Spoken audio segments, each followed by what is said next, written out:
You can start it up. Start it up. Record me. Okay, I'm recording it I, now. I'm a guest. I'm a guest on your show now.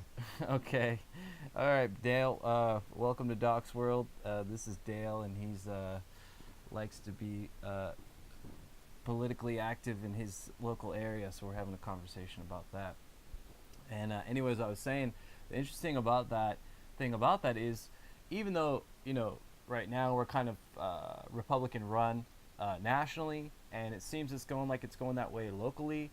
Each individual state and each individual city and counties have their own kind of belief systems. So even though it may be now a kind of national Republican viewpoint, per city and per county, it also changes. So, for example, a lot of places they don't like marijuana, and then other places they don't like guns.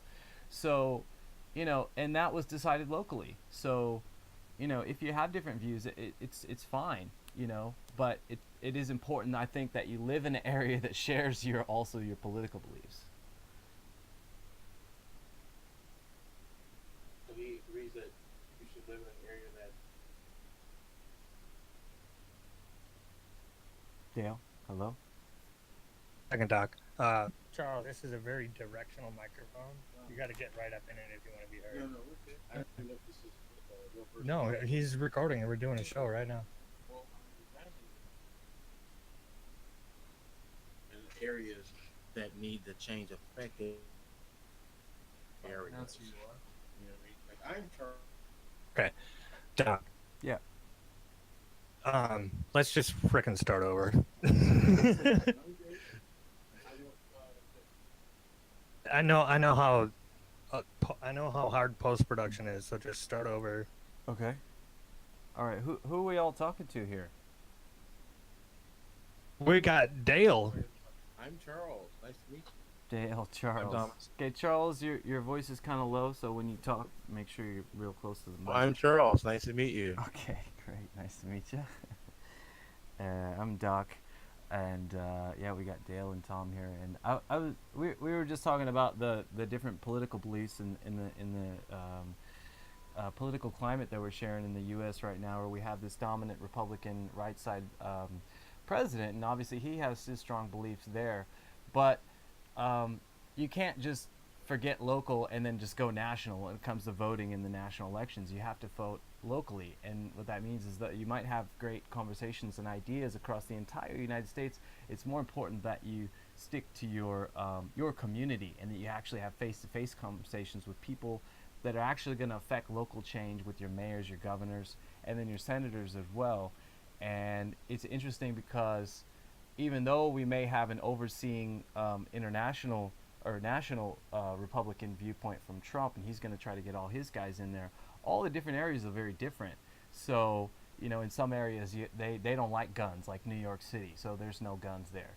And then other areas they don't like marijuana, so you can't get marijuana in those states. But there are other states where it's okay, and that was all decided locally. So I think it's important that if you have certain beliefs, that you live in an area or try to change the views where you're living at. I think that's pretty important.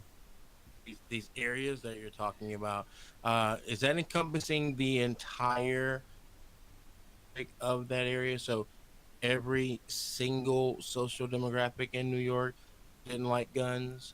You know what I mean? Like my point by that is just because something gets pushed and passed in an area, in a demographic, in a community, doesn't mean that they're speaking for the entire community. Uh huh. That's the problem with America at this point, is that when you're dealing with people in communities and all these social geographic stratas or whatever you want to call it, Mm-hmm. these people are usually represented by people who, like for instance, Hillary Clinton, Mm-hmm. who was going to win because she was assuring to win, Mm-hmm. right? Because the communities all got together and decided, yeah, right, but they didn't take in the entire community. They took in a sliver of the entire social demographic. Yeah. Um, I think. Parties and not people. Stop working on parties and stop working about your agenda, or stop working about you're thinking about the Republican or the progressive or the Democratic, have you folks ever started thinking about the actual people that are American, all of them together, no matter what their social? I think I don't know if we're agreeing on this topic because it just I seems. think Hmm? we need to recap on things. Where you're talking to very democratic, Yeah, yeah, that's fine. very intelligent Who live in people. America Yes. and don't But subscribe to anyone else's purview or their views. You have good things to say, but if you're saying something right and you're reaching a core audience and you want to like enlighten them and bring their the commitment to engaging and bringing about prosperous change around the nation, then they need to be willing to come outside of their comfort zone. People talk to. You understand what I'm saying? hmm You think you know a person from the other side, but you don't actually know anyone from that side. Talk right. to any of them. You never engaged on them in any like meaningful level. You understand what I'm saying? You're just walking around with an attitude and an opinion Yeah. without having engaged that person and find out what actually makes them tick. It just seems All have commonalities, brother. it just seems to me like the majority wins. So let's say you have a county and the said county has like 300 people population. So it's a very small county, right? And so half of the people they want guns, they want open carry, and the other half of the people they don't want that, and so they go to vote, and let's say 60% of the people they got swayed somehow or it won, and so they got no guns law put in place, and then the next county over they got it put in so they can have an open carry, right? So what did that really come down to? That came down to the ability to persuade the people in your local area. And if someone had a All right, strong, Doc. yeah, go ahead. I'm trying to give everyone their turn, but Mhm. you said something about your own point that you might have actually missed. Like a lot of voters just want to go out and vote for whoever they think is going to win. Okay. But he did say that people are swayed by their voting. So people They're swayed by the box they're in. I usually tell my friend Dale, my buddy, right? I usually tell Dale, get outside of your box, right? If you're in a Republican box or a Democratic box, an independent box, a progressive box, a libertarian box, you know what I mean? You're a Christian, Muslim, Jewish box, whatever box you're in a box, Yeah. Prince. You know what I'm saying? What box you're in, bro? You're still in a box. Yeah. You know what I'm saying? Yeah. Sure, it's your show. Take the floor for a minute. Yeah. That's definitely true. I mean, if you're just kind of a recluse or a hermit stuck in a cave with some beliefs, or even if you're in a group of people, a small group of people, let's say it's 10 people, you got these 10 friends, and you always talk to those dudes, and you always believe, let's say guns are good or something, right? And that we should have open carry and that it should be open public everywhere. And let's just say it's handguns, it's pistols or something, you know, and you don't really stray far away from that box of group of friends. Um, yeah, it probably means you're not very like varied in your opinions of others, or maybe it just means that you're very strong in your beliefs and you don't really care what the others believe. But I think what you're trying to say in the major point of the fact is that whether you care or not, it's important that you listen to everyone and That's right. try to have That's right. more of a an open point of view of just whether you agree or not, just listen, don't be insulting, and then also um, try to be more understanding and not just be so like no that's wrong. Like I don't think it's a very good idea to say no that's wrong, about guns or no guns or something. Just let You talk to each other and understand each other. Like it's important to me. I took a political compass today, and I'm almost all the way off the charts to the left. But it's still important to me that I can talk to and understand and listen to and feel heard from totalitarian Republican, if that's what I'm talking to. Like, it's still a human being that's part of my country. Yeah, and that's the interesting thing, that the experiences that we had that develop our lives from children to adults kind of shapes who we are today and our political views and what we feel strongly about.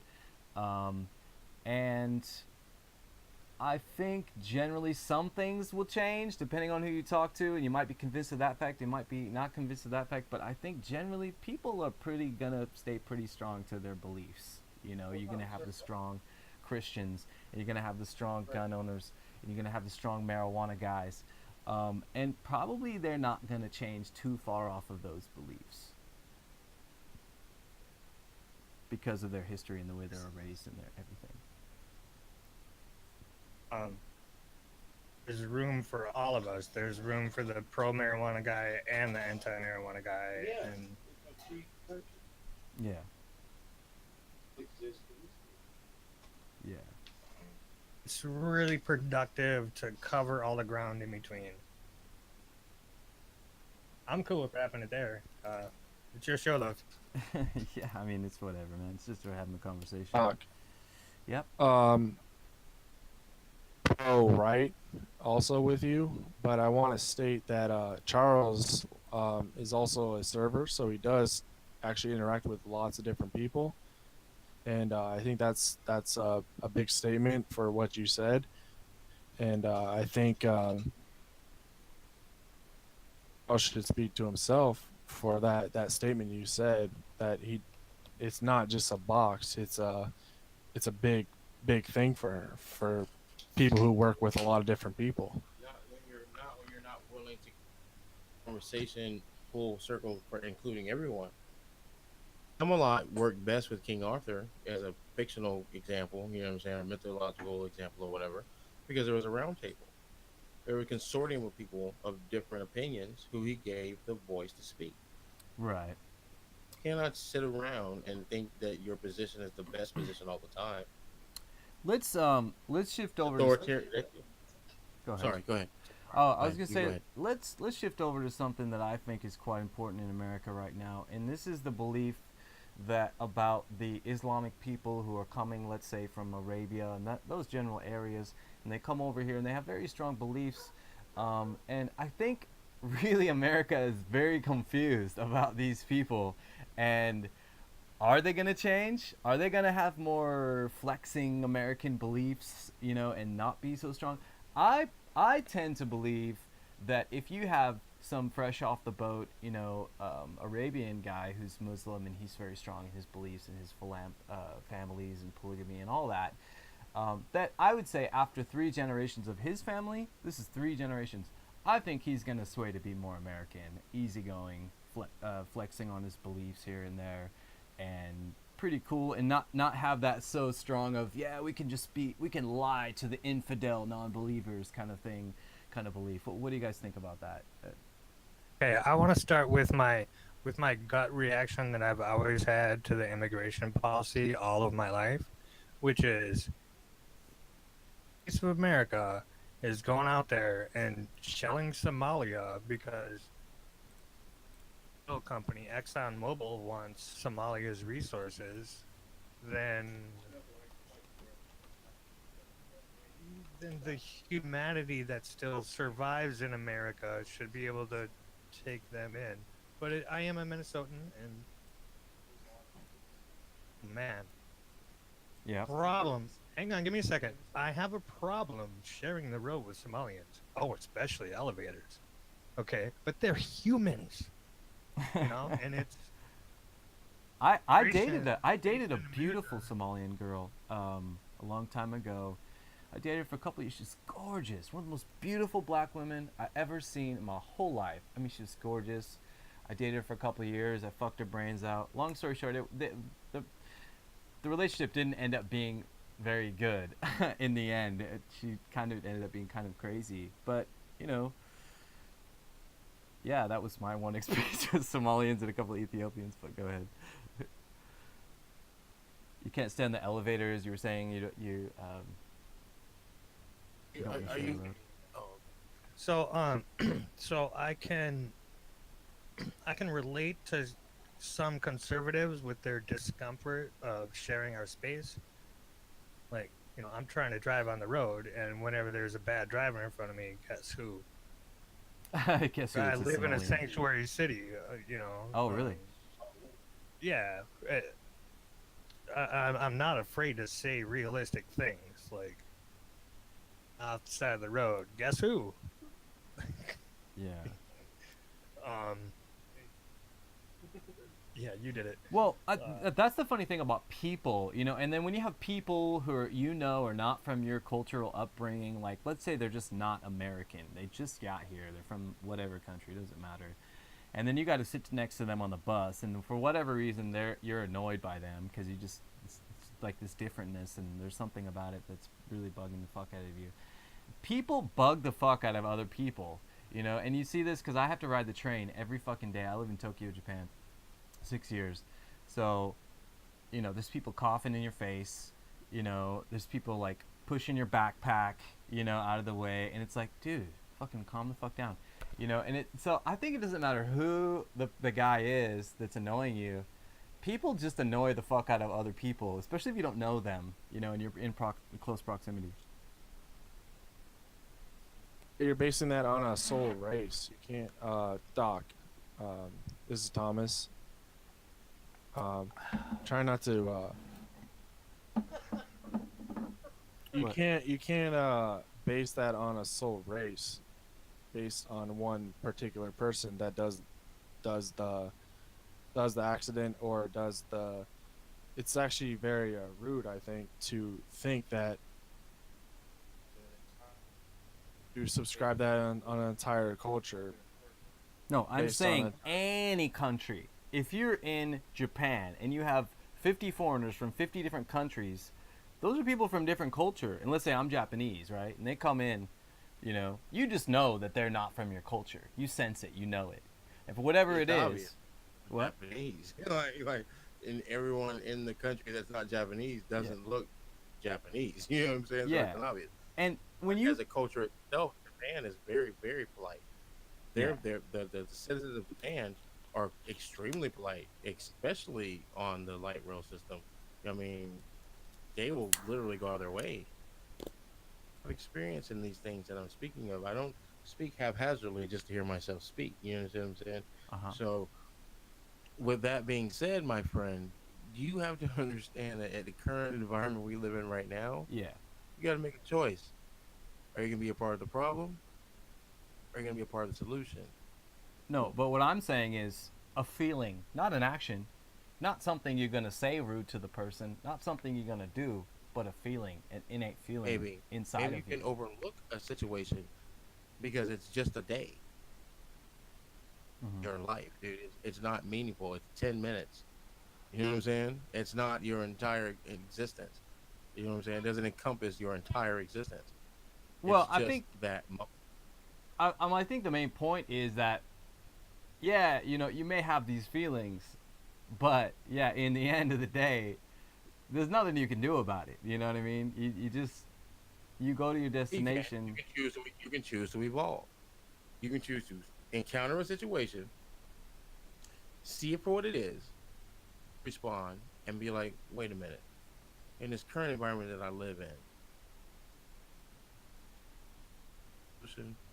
I'm part of the problem. Am I going to go negative? Hey, you know what, man? It's not that serious.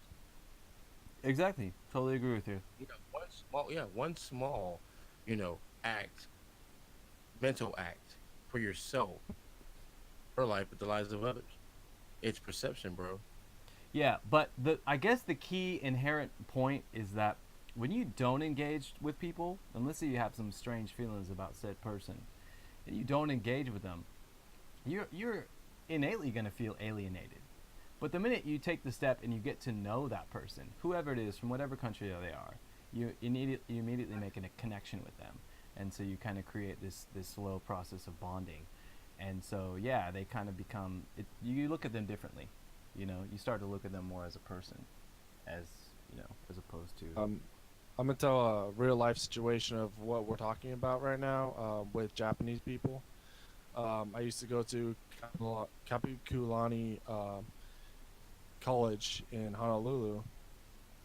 I would commute from the bus to there and back from the college, and so I would take the bus, of course. And when I was on the bus, there was Japanese people, and it was commute back, and there was Japanese people, and they would get off the bus and they would just stop in front of me, and the entire situation was basically, it was only 2.5 miles away, but I was in a hurry because I wanted to get back to my studies. But the Japanese people would stop in front of me and laugh and giggle, and that's the point where I was being alienated. I felt alienated. I wasn't being alienated, but I felt alienated. So that's the entire point. Is was only 2.5 miles. You know, why was I being angry, or why was I being frustrated because they stopped in front of me right when I got off the bus? There is no point in that, and that I wanted to share. Yeah. This is good tape. This is real talk, and I hope you do actually share this out. And like, it's crucial that we cover every detail. We're like, well, you hate Somalians, well, you hate Mexicans, and no, we got to be open, honest about every single detail of every thought that we have with each other, so that we can like work together to figure out what's actually right. Yeah.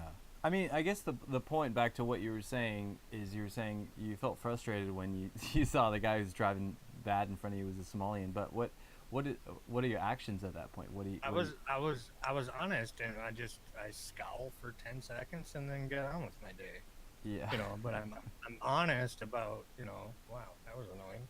But let's be real about something for a second. When you take a culture like Japan, where everyone has the same beliefs and same upbringings, it's a lot easier to live in that society. But when you start mixing different groups and different cultural societies, things become a little bit different and harder in general. Wouldn't you agree to that? Yeah, and that's kind of what I was pointing at. And but when it comes to is it okay to bring in immigrants?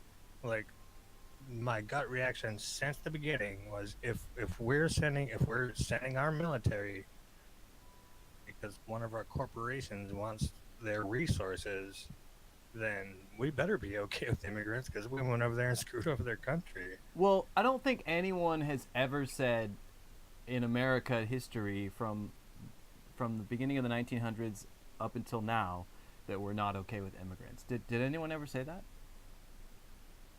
Seems to be coming from the right now, but let's not forget that Obama was the deporter in chief. Yeah, definitely. I got criticism for both sides, man. I But got criticism for days. I like the point, and because it gets it gets pretty real for me, because I've been living in Japan, and I just got back from the visa office, immigration, myself, and I have to go there, constantly every year till I get my visa. But and Trump's line is, we want the people that come in legally, and there's a process, and you apply, and you get in, and you get, and then he says, oh, they're coming in, but they're not sending their best. Sadly for Trump, he doesn't even know the word meritocracy. I don't know what that means. It means we let them in based on their merit. Right. And when you look at that based on a global immigration standard, it's pretty right the fuck on. Because in Japan, they don't fuck around. I mean, you're not getting in unless you got a job who's willing to hire you, or you have a legal recourse to be here. You're not staying here. That's the law. To get into Japan, What? you kind of do. From my understanding, you do have to be tech savvy to get into Japan. Well, no. I mean, you just have to have a company that's willing to hire you. And if you want a company to hire you, you have to have a skill that they need. Right now, the top two skills are teaching English, so that means English native speakers, that's their first language, and or programmers. Those are the two top native or foreigner job markets right now. Or like a guy who wants to open up a curry shop, and he's from India, and he's really good at making curry. You know, those kind of things are the top, I'd say, three things that would definitely fly for, you know, foreigners who want to get in Japan and work. But those are skills, you know. Did not expect our conversation to go to one topic and stay there, because it is humanity we're talking about. Like, um, give me a second here. Give me a second here. Yep. Do you think it would be for the world if we let people move where they want to in the world? Well, why can't you not move where you want to now? What do you mean? Immigration, custom enforcement, you know, ICE, you know, Oh, you mean open borders? yeah. You think it would be... Well, if you listen to Stefan Molyneux, who's a great philosopher on YouTube, one of the most famous, I think, in the world right now, he says that... That guy. You know him? I love to hate that guy. I love to hate that guy. This is gonna get real fun. So his You talk right now. go ahead. So his perspective is that let's say you have open borders, like let's say in America, and you know anyone could come in, or you have let's say like a Sweden or Japan, and anyone could come in. Well, what ends up happening is they kind of just end up feeding off of the welfare system and sucking up all the taxpayer resources, and it never ends up really contributing to the society, and it becomes a never-ending thing. And you end up, and when you have the cultures mixing, there's this, you know, as I said, my opinion is by the third generation they'll finally conform to society. They'll finally start to accept our whatever culture they're in is rules and start to learn. I'd say second. Their Second kids are generation. good. Yeah. So when you look at it like that, and I think there's a lot of truth to it, open borders and just letting anybody come in and come out, there are good aspects, but there are a lot of negative aspects. For example, if you did that in Japan, and his point is that if you took the island of Japan, removed all the Japanese people, and then put all the people in Mexico in Japan, it's not Japan anymore. It's Mexico and the island of Japan. So the culture is the people, right? And when you start replacing the people with a different culture of people, the culture changes. And so you're losing something. Is that bad? Well, from some perspectives, yeah, it could be bad, because in Japan, one of their greatest things is politeness and respect, and there's a lot more things from that. But you start to lose these things as the generations mixes and the cultures change. For example, Agreeing with taking away from, sometimes Molyneux is kind of sensible, but I'm kind of waiting for you to say something ridiculous from him so I can rip it to shreds. I haven't heard too many things that's way far off from him. I try to follow him as best I can, but he goes on about a lot of things. I don't follow everything too clearly, but so yeah, is it good if we all have open borders and anyone can go anywhere where they want? Well, generally the concept is no. Otherwise, why would they have such strict policies? Well, I think the reason is they want to retain their own culture, and I think that's fair to say.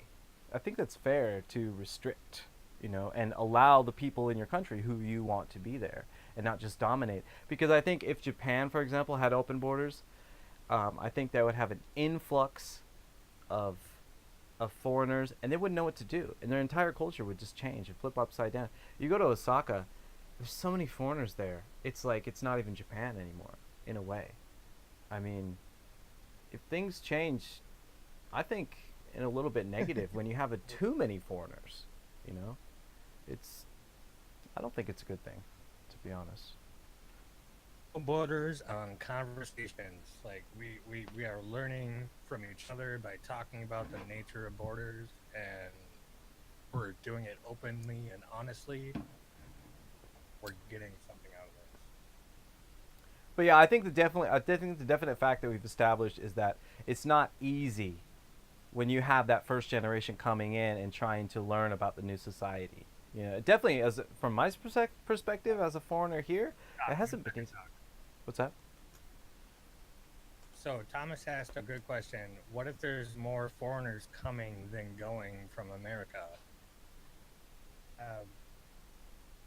There's more foreigners coming into America? Zero sum. The same amount of Mexicans are coming and leaving America. They're not flooding our country. And the only reason people from South America are trying to get into America is because of our BS war on drugs. I'm trying not to swear because I know you're going to publish this. No, you can say fuck or whatever you want. Doesn't matter. I don't care. Our bullshit war on drugs is the only reason that people are coming from South America. Now, And that goes back to my original. yeah. But that goes back to my original stance on immigration in general. Like, if we commit the war on drugs for the prison industrial complex, we commit the war on drugs for the pharmaceutical companies. Like, if our government is taking so many orders from the corporations that buy it, this is my stance on immigration. If we're gonna F up the rest of the world, we gotta make some room for the people that are scared of it.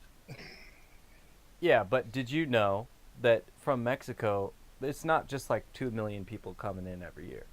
It's like way more than that every year, like new people.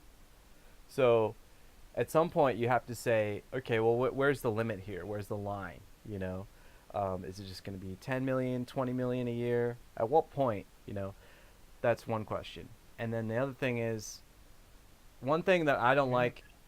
Go ahead. I feel like a warrior right now. You should see how far left I am. I'm like in the middle, holding my ground. Completely in the. Anyways, it's just. Go ahead. I want to let you your point. Well, one of the things I was just gonna say is that I really don't like, that I feel like is kind of negative. That one thing that's common in America with, let's say, Mexicans, they'll come in, they'll work some job or whatever, they'll make some money, and then they'll send all their money back to their country. And that's also common in Japan. You have a lot of Filipinos coming here, and they'll send all their money back to Filipino. Well, that really hurts the economy. It helps their families, and that's great. But when you're taking money out of the economy and not putting it back into the one that you're living in, is that a good thing? What do you think? Hello? Now, I'm not a liberal sheeple. All right, I'm not a liberal sheeple. Like a lot of people think that, and you know, in order to be a liberal, I need to follow along this immigration line. Agree with you a lot more than you probably think I do right now. I'm just asking. I don't know what you think about that, but it seems pretty bad to me. It doesn't affect me personally. It doesn't affect me on a personal level. It's just kind of an idea, an opinion. There was another point I was going to say, but I forgot. Actually, glad you brought up doesn't affect me on a personal level because tax break for the rich, it's going to affect you soon. Yeah, it doesn't really. To be honest, I'm so poor and I have so little money, and the city is coming at me with taxes that I can't even fucking pay at all. Like, it's thousands of dollars that I don't have. So it's like the least of my concerns. My concerns are day to day. Like, okay, how am I gonna pay my rent? How am I gonna cook dinner tonight? Support my new wife and everything like that. So I don't really think immigration really affects me on a personal level. Yeah, I just got married. Oh, congratulations! Thanks. Yeah, just All married. of this, What's that? all of this difficult conversation. Doc is a married man. Yeah, I'm 36. Just got married. She's like 27. She's from Hiroshima. She doesn't really speak English. Yeah. But things are going good. I think they'll get better. Started a business, teaching English here in Japan. Been here 6 years. Just opened my first English school, which is going very slow, a lot slower than I wanted it to. But it's going, and hopefully we'll get some more students and be able to be more independent and not have to work for stupid companies I don't agree with. And yeah, step by step, that's what I'm going with right now. So, Uh, but if I was fully paid up on my taxes, paying good, here and there, and then I noticed, oh, my tax increase, yeah, I might have a stronger opinion on things like that. But fuck, dude, I can't even pay my taxes as it is. So I don't really worry about it too much. Someone wrote on my tip receipt the other day, taxation is theft. I couldn't turn around to her and say, because she was already gone by the time, only if it's spent on bombs. Well, that's interesting. Stefan Molyneux just had a guy on in England who was angry about the similar immigration thing, and the guy was saying, "Well, I'm done. I'm not going to pay my taxes anymore." And Molyneux says, "Okay, good idea. So leave the country. Because if you feel so strongly about that, and you get to the point where you don't want to pay taxes anymore, that's fair. That's okay to say, but they will put you in jail. I mean, you're going to jail." And that's where that path leads. I mean, there's no ifs, ands, or buts about it. You can't fight the government, and that's the law of the land. So you may not agree with it, but that's what we're paid into. Most countries have the same system set up. So great ideals, but not in this capitalistic society that we're living in today. 2018 doesn't really work. That's pretty good. Like the people want one thing and the money wants another thing. And Thomas wants another word before we cut out. Yeah.